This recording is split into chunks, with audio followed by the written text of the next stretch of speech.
Good morning everyone. स्वागत है आप सभी का हमारे YouTube channel the Mona show पे। तो चलिए आज का वीडियो स्टार्ट करते हैं। आज का हमारा वीडियो रहने वाला है राजस्थान की दिशा 2020 साइकोलॉजी का चैप्टर नंबर 5, जिसके अंतर्गत हम करने वाले हैं बुद्धि के बारे में पढ़ने वाले हैं। इससे रिलेटेड जो भी क्वेश्चन पिछले एग्जाम्स के अंतर्गत पूछे गए हैं वह सारे के सारे क्वेश्चन आज हम इस वीडियो में करने वाले हैं।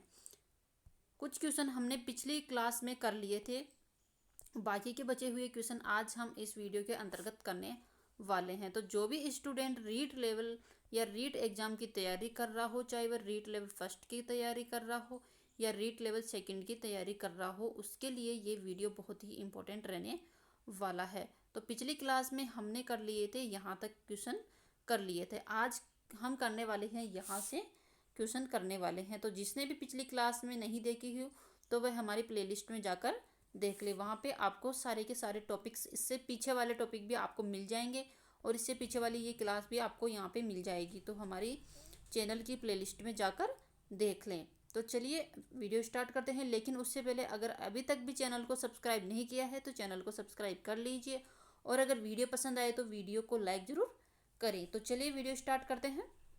पहला क्वेश्चन देखते हैं। एक बालक जिसकी मानसिक आयु 12 वर्ष तथा कालानुक्रमिक आयु 10 वर्ष है, उसकी बुद्धि लब्धि होगी। उसकी बुद्धि लब्धि क्या होगी? तो उसकी बुद्धि लब्धि होगी 120। पिछले वीडियो में हमने देखी थी कि बुद्धि लब्धि का फॉर्मूला क्या होता है। तो बुद्धि लब्धि बराबर मानसिक आयु अपॉन वास्तविक आयु मल्टीप्लाई 100। तो मानसिक आयु कितनी दे रखी है? 12 वर्ष दे रखी है और वास्तविक आयु कितनी दे रखी है? 10 वर्ष दे रखी है और इंटू 100। तो इसमें कितना आ जाएगा? 120 आ जाएगा। अगला क्वेश्चन देखते हैं। रीट लेवल में पूछा गया क्वेश्चन है ये भी। अगला क्वेश्चन देखते हैं। 25 वर्षीय लड़का जिसकी मानसिक आयु 16 वर्ष है का आईक्यू होगा। इसका आईक्यू लेवल कितना होगा? तो इसका आईक्यू लेवल होगा कितना होगा? 64 होगा। बुद्धि लब्धि का फॉर्मूला तो याद ही है कि क्या था। 12 वर्षीय विद्यार्थी सोहन की बुद्धि लब्धि 75 है। उसकी मानसिक आयु वर्षों में क्या होगी? तो इसकी मानसिक आयु वर्षों में कितनी होगी? 9 वर्ष होगी। अगला क्वेश्चन देखते हैं। रमन एवं अनमोल की एक ही बुद्धि लब्धि है जो 120 है। रमन अनमोल से 2 वर्ष छोटा है। यदि अनमोल 12 वर्ष का है तो रमन की वास्तविक आयु क्या होगी? तो कितनी होगी? तो इसमें आएगा 12 वर्ष। एक 5 वर्ष की शारीरिक आयु वाला बालक या बालिका 7 वर्षीय आयु वाले के समान परीक्षण पदों को सफलतापूर्वक पूर्ण कर लेती है, उसकी बुद्धि लब्धि क्या होगी? तो उसकी बुद्धि लब्धि होगी 140। यदि बालक की वास्तविक आयु 13 वर्ष और मानसिक आयु 14 वर्ष है तो बुद्धि लब्धि क्या होगी? तो इसकी बुद्धि लब्धि क्या होगी? फॉर्मूला सबको पता ही है बुद्धि लब्धि का क्या होता है। बुद्धि लब्धि बराबर मानसिक आयु अपॉन वास्तविक आयु इंटू 100। तो उसकी कितनी हो जाएगी? 107.69 हो जाएगी। रीट लेवल सेकंड 2021 में क्वेश्चन पूछा गया है। एक बालक की मानसिक आयु यदि 5 वर्ष तथा वास्तविक आयु 4 वर्ष है तो बालक की बुद्धि लब्धि क्या होगी? तो इसमें आएगा 125 वर्ष। 125 आएगी इसकी बुद्धि लब्धि। एक 10 वर्ष का बालक जो उन पदों पर सफल रहा जिन पर अधिकांश 6 वर्षीय बालक होते हैं कि मानसिक आयु मानी जाएगी। तो उसकी मानसिक आयु कितनी मानी जाएगी? 6 वर्ष मानी जाएगी। अगला क्वेश्चन देखते हैं। अगला क्वेश्चन है बुद्धि की अभिवृद्धि का चरम बिंदु जिस आयु में होता है तो वह कौन सी आयु है? वह 16 वर्ष की आयु में इसका चरम बिंदु होता है। एक बालक की आयु 12 वर्ष है। बीने का बुद्धि परीक्षण करने पर वह 15 वर्ष के सामान्य बालक के समान अंक प्राप्त कर सका। उसकी सही बुद्धि लब्धि निम्न में से किस विकल्प को दी गई है? तो उसकी सही बुद्धि लब्धि कौन सी होगी? तो उसकी होगी 125। एक शिक्षार्थी की बुद्धि लब्धि का ज्ञान एक शिक्षक के लिए उपयोगी है क्योंकि शिक्षण कार्यों को सफल और प्रभावी बनाने में ये उपयोगी होता है। मूक एवं बधिरों की बुद्धिमत्ता का परीक्षण होता है। तो इसका परीक्षण होगा, कौन कौन से होंगे इसमें? निष्पत्ति परीक्षण और अमौखिक बुद्धिमत्ता परीक्षण। आगे चलते हैं दोस्तों। उससे पहले अगर अभी तक भी चैनल को सब्सक्राइब नहीं किया है तो चैनल को सब्सक्राइब कर लीजिए और अगर वीडियो पसंद आ रही है तो वीडियो को लाइक ज़रूर करें।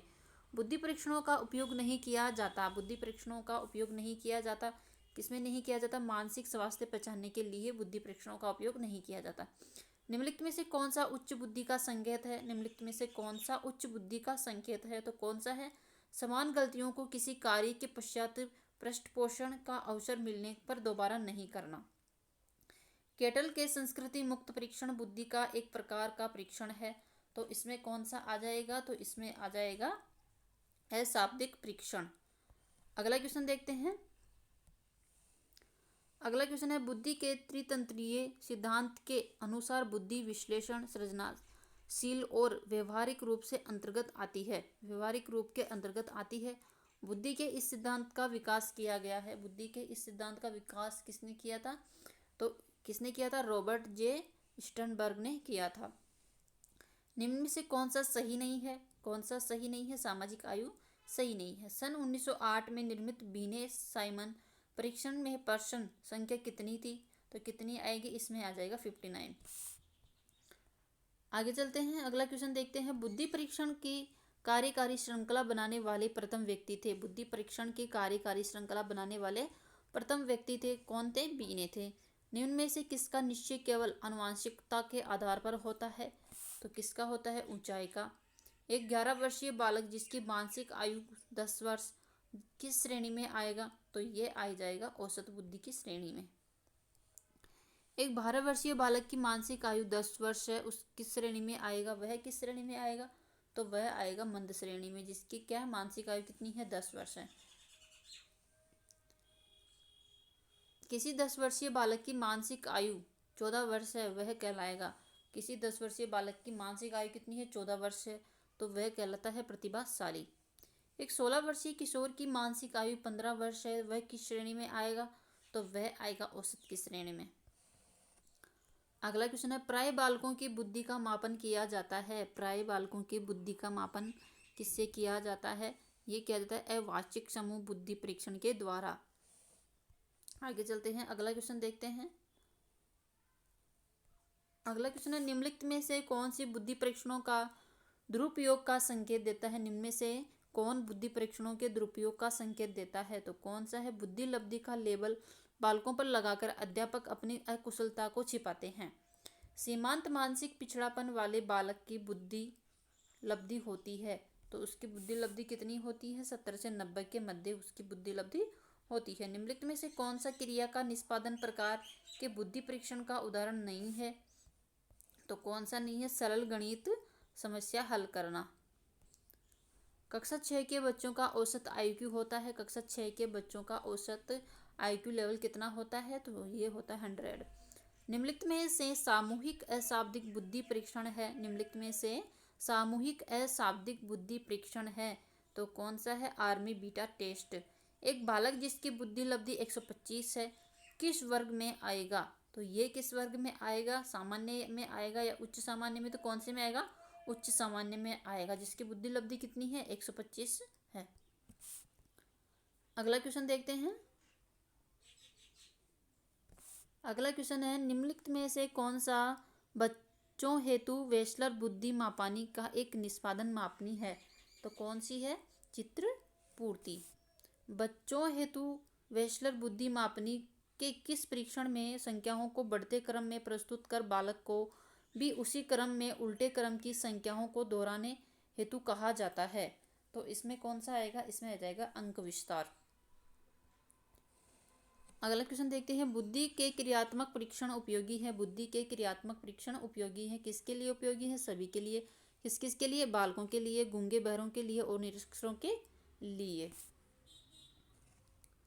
अगला क्वेश्चन देखते हैं, सूचना प्रक्रमण सिद्धांत बुद्धि को विभिन्न आधारभूत कौशलों में विभक्त करने के लिए जाने जाते हैं, जिसे लोग सूचना प्राप्त करने, प्रक्रमण करने और तर्क देकर समस्या समाधान के लिए उपयोग करते हैं। इस तरह के सिद्धांत का प्रतिपादन करने हेतु श्रेष्ठ किसे माना गया है? रीट लेवल सेकंड में पूछा गया क्वेश्चन है। कब पूछा था? 2018 में ही पूछा गया है। तो कौन है? Robert Sternberg. आगे चलते हैं दोस्तों, अगला क्वेश्चन देखते हैं। उससे पहले अगर अभी तक भी चैनल को सब्सक्राइब नहीं किया है तो चैनल को सब्सक्राइब कर लीजिए। अगला क्वेश्चन है, बुद्धि के सूचना प्रक्रम या प्रोसेसिंग उपागम का वर्णन किसने किया था? तो किसने किया था? स्टर्नबर्ग ने किया था। निम्नलिखित में से कौन सा बुद्धि का सिद्धांत संज्ञानात्मक प्रक्रिया पर आधारित है?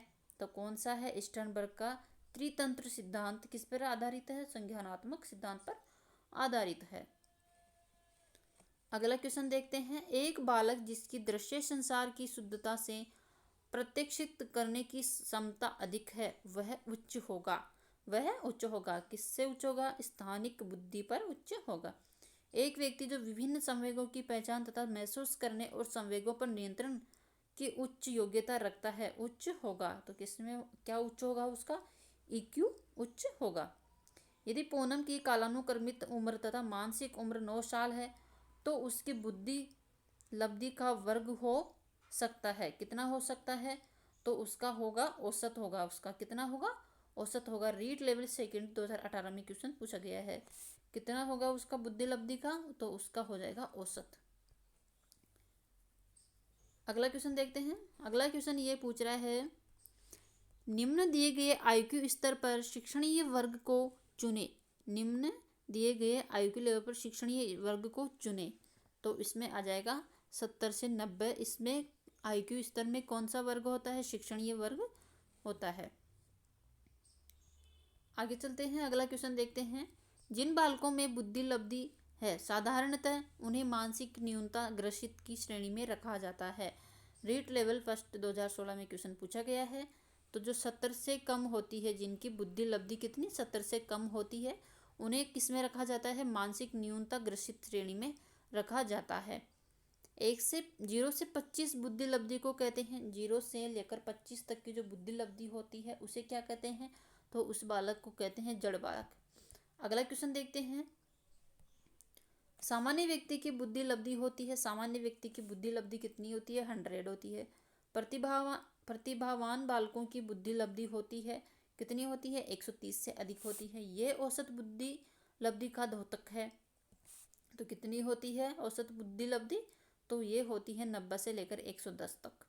जड़ बालकों की बुद्धि लब्धि होती है। जड़ बालकों की बुद्धि लब्धि कितनी होती है? 25 से कम होती है। अगला क्वेश्चन देखते हैं। विभिन्न श्रेणी के मंदित बालकों की दर्शाई गई सही औसत बुद्धि का चयन कीजिए। तो इसमें कितना आ जाएगा? मंद बुद्धि की कितनी होती है औसत बुद्धि?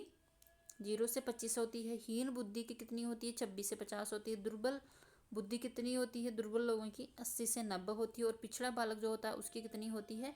76 से लेकर 90 तक होती है। तो इसमें किसके पूछ रहा है? मंदित बालकों की दर्शाई गई सही औसत लब्धि मंदित बालकों की पूछ रहा है। तो मंदित की होती है 0 से लेकर 25 तक। अगला क्वेश्चन देखते हैं। टर्मन के अनुसार अत्युत्कृष्ट रखते हैं तो कौन सा आएगा इसमें? तो टर्मन के अनुसार अत्यंत उत्कृष्ट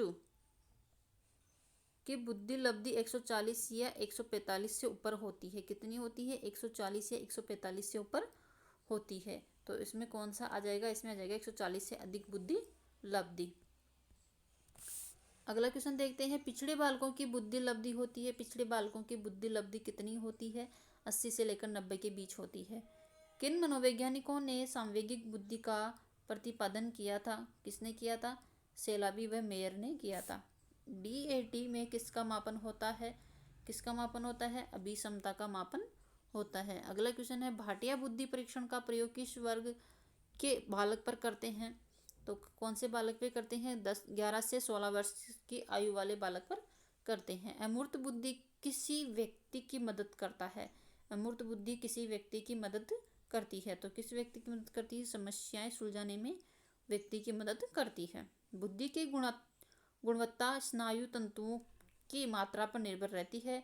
बुद्धि की मात्रा सिद्धांत से संबंधित यह कथन किसका था? तो ये था थॉर्नडाइक का। आगे चलते हैं। अगला क्वेश्चन देखते हैं। विभिन्न वैज्ञानिकों ने बच्चों की बुद्धि लब्धि के आधार पर उनको भिन्न भिन्न श्रेणी या संवर्ग की संख्या दी है। नीचे दी गई श्रेणी या संवर्गों में 4 अनुक्रम दिए गए हैं। इनमें ठीक व सही अनुक्रम का चयन कीजिए। तो इसमें आ जाएगा जड़ बुद्धि, मंद बुद्धि, श्रेष्ठ, उच्च बुद्धि और प्रतिभाशाली। आगे चलते हैं। अगला क्वेश्चन देखते हैं। अगला क्वेश्चन है मेटाकॉग्निशन अर्थात संज्ञान की प्रक्रिया निम्न में से जिस पर आधारित है वह है। तो वह क्या है? किसी द्वारा अपने कार्यों एवं मानसिक शक्तियों के प्रति स्व संज्ञान। अगला क्वेश्चन देखते हैं। खुद की विचार प्रक्रिया पर सजगता तथा समझ है। खुद की विचार प्रक्रिया पर सजगता तथा समझ है। तो क्या आ जाएगा, इसमें आ जाएगा मेटाकॉग्निशन। निम्नलिखित में से कौन सा बुद्धि का निष्पादन परीक्षण है? निम्नलिखित में से कौन सा बुद्धि का निष्पादन परीक्षण है? तो इसमें आ जाएगा Bhatia battery. REET level first 2021 में क्वेश्चन पूछा गया है। अगला क्वेश्चन देखते हैं। रेविन प्रोग्रेसिव मैट्रिसेज का प्रयोग के मापन के लिए किया जाता है। किसके मापन के लिए किया जाता है? बुद्धि के मापन के लिए इसका प्रयोग किया जाता है। निम्नलिखित में से कौन सा बुद्धि का घटक नहीं है? निम्नलिखित में से कौन सा बुद्धि का घटक नहीं है? रीट लेवल सेकंड 2021 में क्वेश्चन पूछा गया है। ये ऊपर वाला भी 2021 में पूछा गया क्वेश्चन था, जिससे बुद्धि का मापन किया जाता है। इसमें कौन सा क्वेश्चन है? बुद्धि का घटक नहीं है, तो कौन सा नहीं है? व्यवसायिक रुचियां बुद्धि का घटक नहीं है। संवेगात्मक बुद्धि से तात्पर्य है, संवेगात्मक बुद्धि से तात्पर्य है। तो संवेगात्मक बुद्धि से तात्पर्य क्या क्या हो सकता है? संवेगों को पहचानने की क्षमता, संवेगों को समझने की क्षमता, संवेगों पर नियंत्रण रखना। इस तो ये तीनों क्या है? बुद्धि से तात्पर्य है। अगला क्वेश्चन देखते हैं। डेनियल गोलमैन संबंधित है। डेनियल गोलमैन संबंधित है, तो किससे संबंधित है? संवेगात्मक बुद्धि से संबंधित है। अगला क्वेश्चन देखते हैं। संवेगात्मक बुद्धि को लोकप्रिय बनाने का श्रेय किसको दिया जाता है? तो किसको दिया गया है? डेनियल गोलमैन को बुद्धि को लोकप्रिय बनाने का श्रेय दिया गया है। संवेगात्मक बुद्धि और बुद्धि लब्धि से अधिक महत्वपूर्ण क्यों है? पुस्तक के लेखक, इस पुस्तक के लेखक कौन है? तो इसके आ जाएंगे डेनियल गोलमैन। पुस्तक वर्किंग विद इमोशनल इंटेलिजेंस संवेगात्मक बुद्धि के साथ कार्य के लेखक है। इस पुस्तक के लेखक कौन है? तो इस पुस्तक के लेखक है डेनियल गोलमैन। गोलमैन, मेयर एवं साल्वे का नाम जाना जाता है। गोलमैन, मेयर एवं साल्वे का नाम जाना जाता है। किसके लिए जाना जाता है? संवेगात्मक बुद्धि के लिए इनका नाम जाना जाता है। अगला क्वेश्चन देखते हैं। अगला क्वेश्चन है। सांवेगिक बुद्धि की संकल्पना के प्रणेता है, तो इसके प्रणेता कौन है? पीटर साल्वे और जॉन मेयर। संवेगात्मक बुद्धि पद का प्रयोग सर्वप्रथम अमेरिकन मनोवैज्ञानिक डॉक्टर पीटर साल्वे एवं जॉन डी मेयर द्वारा किस वर्ष दिया गया था? तो किस वर्ष दिया गया था? 1990 में दिया गया था। अगला क्वेश्चन देख लेते हैं। अगला क्वेश्चन है। निम्न में से किस मनोवैज्ञानिक के संवेगात्मक बुद्धि पर काम किया था? निम्न में से किस मनोवैज्ञानिक ने या किस मनोवैज्ञानिक के संवेगात्मक बुद्धि पर काम किया था? तो किसने किया था? उपयुक्त सभी किस किसने? हार्वर्ड गार्डनर भी किया था, डेनियल गोलमैन ने किया था, जॉन डी मेयर एवं पीटर साल्वे ने भी किया था। निम्न में से कौन सा डेनियल गोलमैन द्वारा प्रतिपादित संवेगात्मक बुद्धि का आयाम नहीं है? कौन सा नहीं है? स्व सामर्थ्य नहीं है। अगला क्वेश्चन देखते हैं। निम्न में से कौन सा संवेगात्मक बुद्धि का तत्व नहीं है? निम्नलिखित में से कौन सा संवेगात्मक बुद्धि का तत्व नहीं है? तो कौन सा नहीं है? उद्यमी सामर्थ्यता बुद्धि का तत्व नहीं है। निम्नलिखित में से कौन सी डेनियल गोलमैन द्वारा प्रतिपादित संवेगात्मक बुद्धि का एक विशेषता नहीं है? तो कौन सी नहीं है? आत्मसंतुष्टि संवेगात्मक बुद्धि की विशेषता नहीं है। आगे चलते हैं। मेयर 2008 द्वारा दी गई सांवेगिक बुद्धि की संकल्पना में निम्नलिखित में से क्या समाहित नहीं है? निम्नलिखित में क्या समाहित नहीं है? दूसरों की अभिप्रेरित करना, दूसरों को अभिप्रेरित करना, ये किस में सम्मिलित नहीं है?